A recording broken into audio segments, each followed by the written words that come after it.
প্রার্থী। শেষ দফায় চলছে হাড্ডাহাড্ডি লড়াই। রাজ্যের অন্যতম হেভিওয়েট লোকসভা কেন্দ্রের ডায়মন্ড হারবার লোকসভা কেন্দ্র। ডায়মন্ড হারবার লোকসভা কেন্দ্রের তৃণমূলের প্রার্থী সর্বভারতীয় তৃণমূল কংগ্রেসের সাধারণ সম্পাদক অভিষেক বন্দ্যোপাধ্যায়।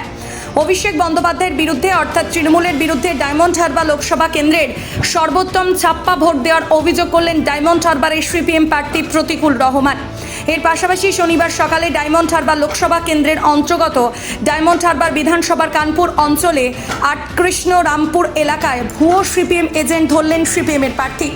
সর্বত্র সিপিএমের এজেন্টদের মারধরের অভিযোগ উঠছিল তৃণমূলের বিরুদ্ধে।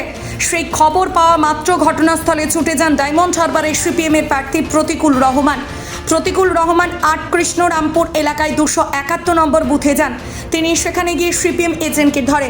এর পাশাপাশি তিনি ডায়মন্ড হারবার লোকসভা কেন্দ্রের মারধর ও এজেন্টদের বুথে ঢুকতে বাধা দেওয়ার অভিযোগ তোলে তৃণমূলের বিরুদ্ধে।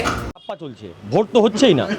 কেন্দ্রীয় বাহিনী কার্যত নির্বাক শ্রোতা হয়ে বসে আছে। যতটা নির্বাচন কমিশন গর্জে ছিলেন তার বিন্দুমাত্র বর্ষালেন না। ডায়মন্ড হারবারে কিউআরটি নাম্বার দিতে আমাদের একমাত্র একটা লোকসভা কেন্দ্র, যেখানে কিউআরটি দিয়েছে রাত 1:30টার পরে কিউআরটি নাম্বার দিয়েছে। ফোন করছি বারবার, রেসপন্স করছে না। নির্বাচন কমিশনের পক্ষ থেকে বারবার অভিযোগ করছি ছাপ্পা চলছে, ভুয়ো এজেন্ট বসছে, কোনো রেসপন্স নেই। কেন? যদি উন্নয়ন করে থাকেন তৃণমূলে তো ভয় পাচ্ছেন কেন সিপিএমকে? ভুয়ো এজেন্ট বসাচ্ছেন কেন? কর্মীদেরকে মারধর করে তাদের থেকে এজেন্ট ফর্ম নিয়ে সেই ফর্ম সিগনেচার করে ভিতরে গিয়ে তৃণমূল বসে আছে সব জায়গায়। ইলেকশন কমিশনে অভিযোগ করছি, কোনো রেসপন্স নেই। প্রিসাইডিং অফিসার তো পারলে একজনকে সেভ করেন এবং পালিয়ে যেতে সাহায্য করেন। আজকে আটকৃষ্ণরামপুরে প্রিসাইডিং অফিসার নিজে পালিয়ে যেতে সাহায্য করেছে। আমি বারবার করে বলেছি অ্যাকশন নিন, পুলিশকে জানান।